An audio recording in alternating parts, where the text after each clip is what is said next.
Guys, Mohanlal birthday ஸ்பெஷலாக திருஷ்யம் 3 போயிருந்தேன்.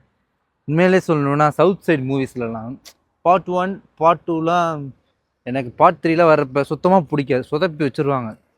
ஆனால் திருஷ்யம் 3 உண்மையிலே சொல்லணுன்னா எனக்கு ரொம்ப பிடிச்சிருந்துச்சி. ஏன்னா ஃபஸ்ட் ஹாஃபில் ஒரு மாதிரி போயிட்டே இருந்தாலும் செகண்ட் ஹாஃபில் பார்த்தீங்கன்னா லேக் ஆச்சு லைட்டாக மீன்ஸ் நீங்கள் நினைக்கிற மாதிரிலாம் கிடையாது, ஜஸ்ட் ஒரு 10 நிமிஷம் லேக் இருந்திருக்கும்.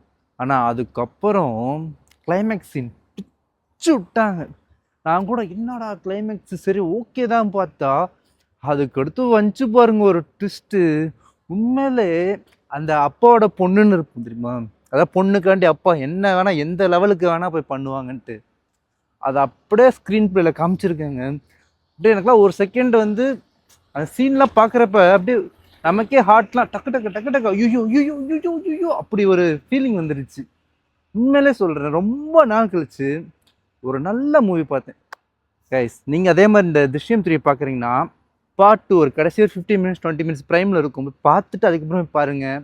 சத்தியமாக சொல்கிறேன், இப்படி ஒரு மூவி நீங்கள் பார்த்துருக்கவே மாட்டீங்க, அவ்வளோ சூப்பராக இருந்துச்சு.